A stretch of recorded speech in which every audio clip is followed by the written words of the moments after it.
Hello, everyone. Welcome to the tutorial series of DeepSense. My name is Lu Yang. I'm the HPC platform specialist of DeepSense, Faculty of Computer Science, Dalhousie University. Today's topic is Introduction to LSF and Conductor with Spark. First, let's go to the public wiki of DeepSense to see some detailed information about LSF, and then we are going to a terminal. I'm going to show you some LSF commands, and I'm going to show you the GUI of Conductor with Spark to give you some sense about how to use them. Okay, here is the public wiki of DeepSense. On the left side, you can see the sidebar. Under Getting Started, at the bottom of Getting Started, you can see Basic LSF Jobs and Conductor with Spark. Why do we have to use LSF or Conductor with Spark to run your jobs? We do not allow users to run their jobs directly on our cluster. Our users have to use either LSF or Conductor with Spark to submit their jobs, run their jobs, manage their jobs, and also check the status of their jobs. So this way, users can always have a history and accounting data of their jobs and how much resources they used for their jobs. So you cannot log on a compute node and run your script directly. You have to follow what we teach you how to use LSF or Conductor with Spark to submit your jobs. So here on the page of basic LSF jobs, you can see the instructions how to use LSF for job submission, for an advanced job submission, and the job information. Job information means how to check your jobs, and some LSF command reference.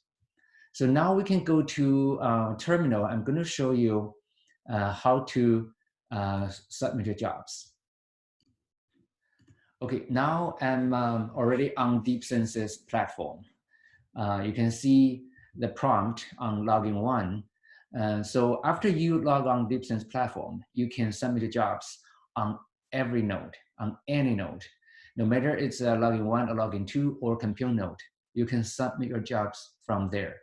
And you are automatically in the environment of LSF. So you don't need to specify any environment variables or specify any path.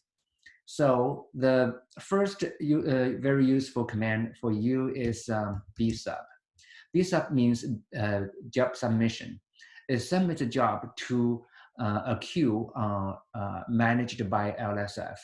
So followed by bsub, it should be your script name.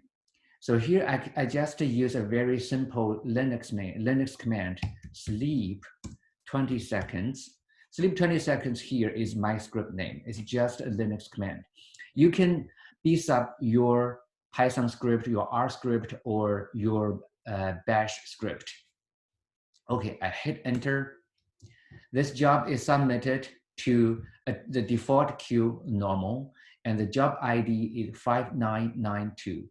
So after that, you can use bjobs with job ID to see the status of this job. You see, this is a short version of the status. You can see the job is, the user is LUY, the status is run, the queue is normal. From host login one to be submitted, and the execution host is CMLM-16. And the job name is sleep 20, and submit time is this. So it's very helpful for you to see the status of your job. But if you want to see a long list format of your job, you can add a parameter -L. You can see here, it gives you more information. The status is already done. Normal queue from this host, and it executes on this host, and the execution directory is my home directory, and the output directory by default is this directory, and you can specify the output directory at the command line using parameter -O, and then the directory of your output file. So it says done successfully. The CPU time used is 0.1 seconds. So this command with -L gives you a long format of your jobs. After you, if you want to check the jobs you have finished, you can use bhist-a to see all the jobs you have run. You can see the last one, 5992, was the job I just submitted. There are other parameters for BSUP. You can always use man BSUP to see the parameters of BSUP, and you can see which one you want to use. And also there's a man page for B jobs. You can see the parameters and how to use this command. Okay, this is a very basic batch job we submitted from using BSUP. You can also submit interactive jobs. You have to specify parameters -is to get an interactive session, and then your script name. I'm going to run the script gpu.py, which is a Python script I wrote. It's a very small simple Python code. I want to run this. I'm going to get a bash session. This bash session, I'm going to require a bash session which is interactive. So after I hit enter, I'm going to get a compute node assigned to me. So it's not like the job we just run, the BSUP sleep 20, that's a batch job. So for batch jobs, LSF is going to assign compute nodes automatically to you, and your jobs will be running automatically. You don't need to interrupt anything. You don't have any interactions with the system. However, if we submit a job which is an interactive job using -is, you are going to be directed to a compute node. From there, you can run your jobs. In our other videos, you can see how to run interactive jobs to use notebook. A lot of users use notebook to edit, modify, and execute their Python code or R code. So here, using the interactive mode, you can open your notebook and you can run your notebook and you can see the output right away. So now I'm going to exit. And a lot of users would use our system to run GPU jobs because a lot of AI models will use GPU. So to run GPU jobs, you have to specify -GPU space -- to get the default GPU allocation for you.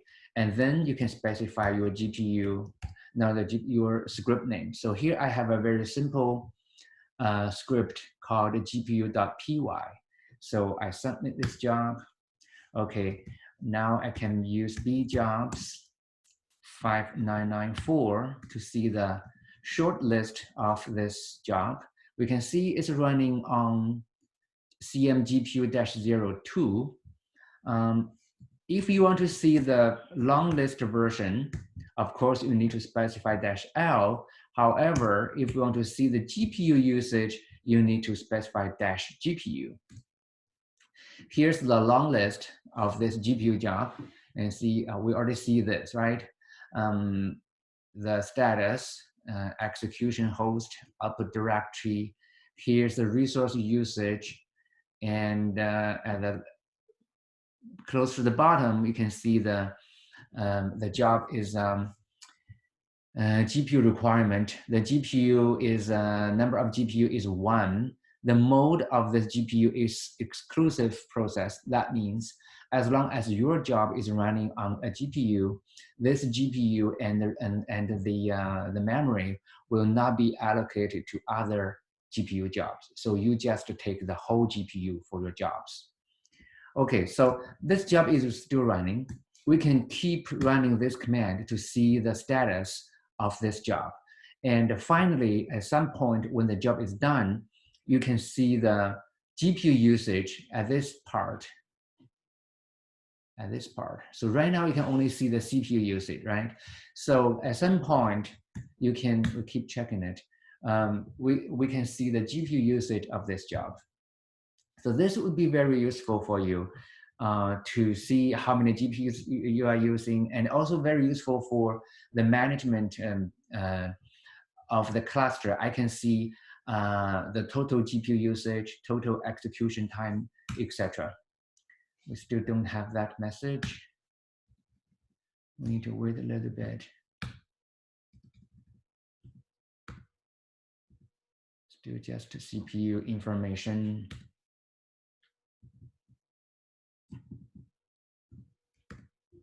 Okay, here you can see the job is done. And you can see here, it tells you the total execution time is 125 seconds.